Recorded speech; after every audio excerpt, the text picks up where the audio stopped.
Since someone asked, I'll tell you why you should get a Stream Deck.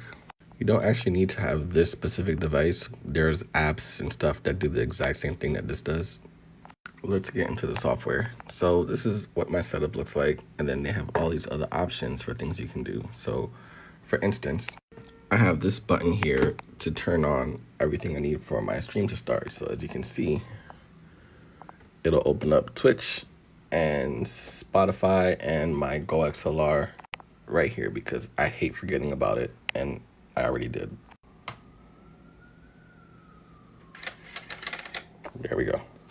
These are all scenes. It changes my camera and whatever that I'm playing. This is for music. This is to mute, as you can see. This is to bookmark clips. This is to clip, and this is to play that clip on stream. This one right here is another scene.